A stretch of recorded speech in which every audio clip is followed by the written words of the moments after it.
வணக்கம் அன்பு நண்பர்களே, வாழ்க வளமுடன். தேங்க்யூ. ஸோ இன்னைக்கு மனவளக்கலைங்கிற அந்த புக்ல இருந்து இந்த பகுதி வாழ்வின் நோக்கம்ங்கிற ஒரு சாப்டர்ல இருந்து உயிரின் இயக்க மையம் அதை பத்தி நம்ம படிப்போம்.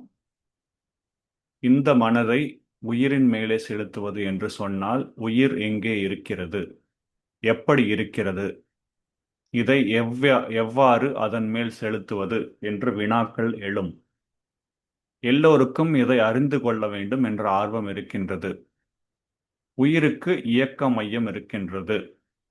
உடல் முழுவதும் இரத்தம் ஓடிக்கொண்டிருந்தாலும் அதற்கு இயக்க மையமாக இருதயம் இருப்பது போல் உடல் முழுவதும் காற்று ஓடிக்கொண்டிருந்தாலும் எவ்வாறு அதற்கு இயக்க மையமாக நுரையீரல்கள் இருக்கின்றனவோ அதேபோல் இந்த உயிருக்கும் இயக்க மையம் உண்டு. உயிர் சக்தி சாதாரணமாக எல்லோருக்கும் மூலாதாரம் என்ற, அதாவது பால் உணர்ச்சிக்குரிய ஒரு சுரப்பியிலேயே அடிப்படையாக நின்று உடல் முழுவதும் பரவிக்கொண்டே இருக்கிறது. மூலாதாரம் சக்கரம் பார்த்தீங்கன்னா, நீங்கள் நார்மலாக உட்காரும்போது உங்கள் பாடி எங்கே தரையில் டச் ஆகிருக்குதோ அங்கே தான் மூலாதாரம் அல்லது ரூட் சக்கரம் இருக்குன்னு சொல்லுவாங்க. அந்த மையமானது அங்கு இருக்கின்ற வரையிலே உயிரினுடைய இருப்பு மனதிற்கு தெரியவதில்லை. அந்த மையத்தை விட்டு மேலே ஏறி நெற்றிக்கண் ஆகினை சக்கரம் என்று சொல்கின்ற அந்த இடத்திலே அமைக்க வேண்டும். ஸோ மூலாதாரம் சக்கரம் நம்ம எங்கே உட்காரமோ அந்த பாடியோட எண்டில், முதுகுத்தண்டோட ஸ்பைனோட எண்டில் கீழே இருக்கு. ஆகினை சக்கரம் இந்த மாதிரி நெற்றிக்கு நடுவில், இரு புருவங்களுக்கு நடுவில் ஆக்னி சக்கரம் இருக்குங்க. ஸோ அந்த இடத்தில் கொண்டு வந்தால்தான் உயிரினுடைய தன்மை, இருப்பு, இயக்கம் தெரிய வரும். இவ்வாறு கொண்டு வருவதற்கு முற்காலத்தில் 2 வகை பயிற்சிகளை உருவாக்கியிருந்தார்கள். ஒன்று சுவாச பயிற்சி, அதாவது காற்றை உள்ளே இழுப்பது, அடக்குவது, மறுபடியும் வெளியே விடுவது.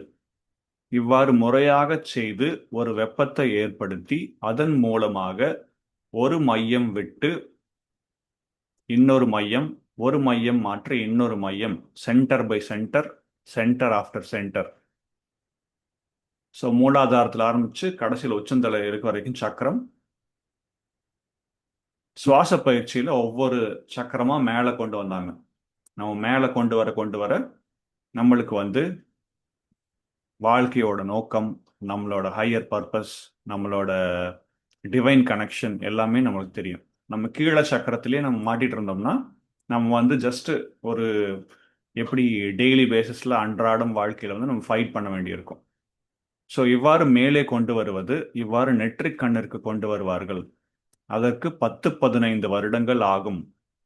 இதற்கிடையில் குடும்ப பொறுப்பை ஏற்றுக்கொள்ள முடியாது, குடும்ப வாழ்க்கையையும் மேற்கொள்ள முடியாது. ஏனென்றால் குண்டலினி சக்தி ஏறிக்கொண்டே இருக்கும்போது குடும்ப வாழ்க்கையில் ஈடுபட்டால் மீண்டும் இரக்கமாகிவிடும். அந்த இடத்திலே தடைப்படும். அது உடலுக்கும் மனதிற்கும் துன்பத்தை விளைவிக்கக்கூடும். எனவே பல ஆண்டுகள் பிரம்மச்சரியமாகவே இருந்து இதை பயில வேண்டும். இது மிகவும் கடினமாகும். இதுக்கு மற்றொரு ஆப்ஷன் இருக்குது. அது அடுத்த பேஜில் தான் சொல்கிறாருங்க.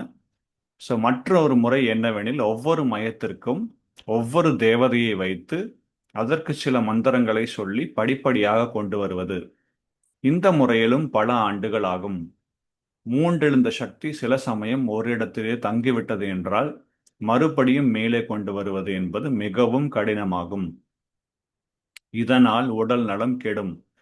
இந்த முறைகளை அக்காலத்திலேயே மிகவும் சிரமப்பட்டுதான் செய்து வந்தார்கள்.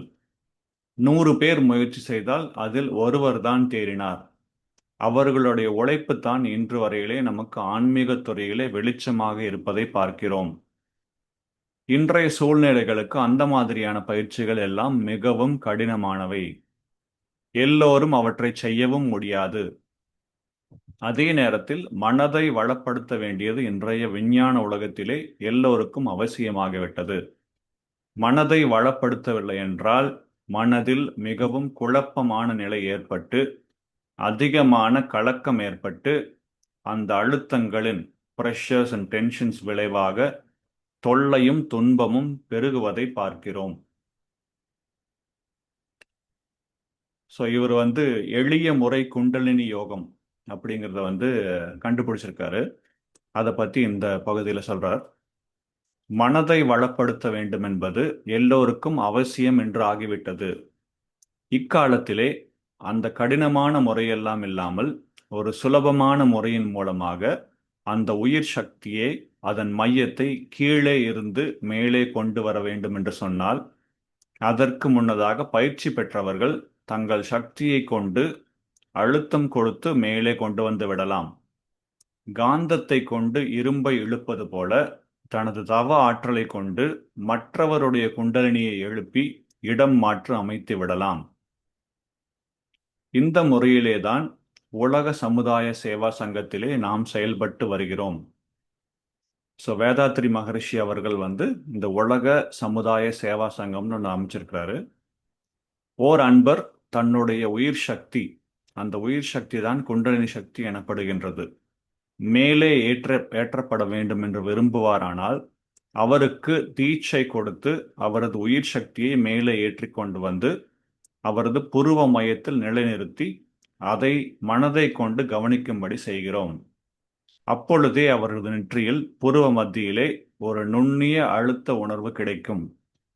அதை 2-3 நாட்கள் தொடர்ந்து பயின்று வரும்போது தெளிவாக விளங்க ஆரம்பிக்கும். ஒரு 4 நாட்களுக்குள்ளாக அந்த சக்தி நன்றாக இயங்கத் தொடங்கும். 24 மணி நேரம் கூட அந்த சக்தி இயங்கிக் கொண்டே இருக்கும். ஓர் இன்பமான உணர்வினை தந்து கொண்டே இருக்கும். புருவ மையத்தை ஆக்கினை சக்கரம் என்று கூறுவது வழக்கு. அவ்விடத்திலேயே மனதை ஒடுக்கி பழக பழக உயிருக்கும் மனதுக்கும் இடையே உள்ள தொடர்பு விளங்கும். ஸோ நம்மளோட உயிர் சக்திக்கும் மனசுக்கும் இருக்கிற கனெக்ஷன் வந்து அந்த புருவ மையத்தில் கான்சென்ட்ரேட் பண்றதுனால உங்களுக்கு அது புரியும். உயிர் புலன்கள் மூலம் விரிந்து படர்க்கை நிலையில் மனமாக இருக்கிறது. புலன் மயக்கத்தில் குறுகி நிற்பதால் உயிரின் பெருமையையும் பேராற்றலையும் மறந்து பிற பொருட்கவர்ச்சியில் சிக்குண்டு இயங்குகிறது. உயிரின் இத்தகைய மயக்க நிலைதான் மாயை எனப்படும். மயக்க நிலையில் உயிர் அடையும் மனோநிலைகளில் தனக்கும் பிறர்க்கும் துன்பம் விளைவிக்கிற தீமைகளே பேராசை, சினம், கடும் பற்று, முறையற்ற பால் கவர்ச்சி, உயர்வு தாழ்வு மனப்பான்மை, வஞ்சம் எனும் 6 குணங்களாகும். அருகுண வயப்பட்டு மக்கள் செயலாற்றுகின்ற போது ஏற்படும் தீய விளைவுகளே எல்லா துன்பங்களும் ஆகும். மயக்க நிலையிலிருந்து தெளிவு பெற்று உயிருக்கு விழிப்பு நிலை பயிற்சி அவசியம். ஆகினை சக்கர யோகத்தால் உயிருக்கு இத்தகைய விழிப்பு நிலை பேறு கிட்டுகிறது. மேலும் புலன்களை கடந்து நிற்கும் வல்லமையையும் இப்பயிற்சியினால் ஆன்மாவுக்கு நாளுக்கு நாள் கூடிக்கொண்டே இருக்கிறது. புலன்கள் மூலம் ஆன்மா செயலாற்றும் போது தனது ஆற்றலை அழுத்தம், ஒளி, சுவை, மனம் இவையாக மாற்றி அதையே தனது இன்ப துன்ப உணர்ச்சிகளாக அனுபவிக்கின்றது. தனது இயக்க விளைவுதான் இன்பமும் துன்பமும் எனும் உண்மையை உணராமல் மயங்கி நிற்கும் நிலையிலிருந்து தெளிவு பெற்று தன் ஆற்றலை பொறுப்புணர்ந்து செலவிடும் பண்பு ஆன்மாவுக்கு இப்பயிற்சியினால் ஓங்கும். தேவையுணர்ந்து தனது ஆற்றலை செலவிடவும், தேவையில்லாத போது செலவில் இருந்து தன்னை மீட்டு சேமிப்பு நிலையில் இருக்கவும் ஆன்மாவிற்கு திறமை பெருகும். மெய்ஞானம் என்ற அருட்கோயிலுக்குள் புகும் வாயில் ஆகினை சக்கர யோகமேயாகும்.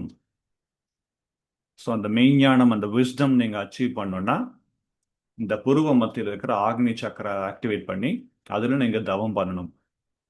ஆசானால் எழுப்ப பெற்ற குண்டலினி சக்தியின் இயக்க விரைவு நாளுக்கு நாள் கூடிக்கொண்டே இருக்கும். உடல் நலம், மனநலம் ஓங்கும், முகம் அழகு பெறும். கடைசி பகுதி. ஆகினை சக்கரமாகிய நெற்றிக்கண் யோகத்தினால் குண்டலினி இயக்கம் சில சமயம் உடல் தாங்கும் ஆற்றலுக்கும் மேலாக ஓங்கும். அப்போது தலை பாரம் உண்டாகும். இந்த குறிப்பே சாந்தி யோக பயிற்சிக்கு ஏற்ற அடையாளமாகும். அப்போது ஆசிரியரை அணுகி சாந்தி யோக பயிற்சியை தெரிந்து கொள்ள வேண்டும். வேறு முறைகள் மூலம் குண்டலினி ஏற்றம் பெற்றோர் பலர் சாந்தி யோக முறை அறியாமல் குண்டலினி ஏற்றத்தை தாங்கும் சக்தியின்றி துன்புற்று வருந்துகிறார்கள். இத்தகையோர் உடனடியாக சாந்தி யோகம் தெரிந்து பயிலுதல் வேண்டும். இது மூலாதார பயிற்சி எனவும் சொல்லப்படும். சாந்தி யோகம் உயிர் சக்தியை ஓர் அளவோடு முறைப்படுத்திக் கொள்ளும் வழியாகும். இதன் பிறகு துரிய நிலை பயிற்சி அளிக்கப்படும். துரிய நிலைங்கிறது அதுக்கு மேல, இது ஆக்னி சக்கரா, அதுக்கு மேல சஹசிரார சக்கரா, நம்மளோட உச்சந்தலை பகுதியில் இருக்கிற சக்கரா துரிய சக்கரான்னு சொல்றாங்க. ஸோ இதுக்கெல்லாமே நீங்க முறையா கத்துக்கணும்னா ஒவ்வொரு ஊர்லயும் மனவளக்கலை பாத்தீங்கன்னா அவங்க மன்றம் வச்சிருப்பாங்க. கிட்டத்தட்ட எல்லா ஊர்லயும் இருக்கு தமிழ்நாட்டில். நீங்க இதை பத்தி நிறைய தெரிஞ்சுக்கணும்னா அதை பத்தி அங்க போய் அந்த மனவளக்கலையில நீங்க அவங்களோட ஜாயின் பண்ணி பயிற்சி பண்ணலாம். ஸோ தேங்க்யூ நண்பர்களே. Have a wonderful day. God bless you all.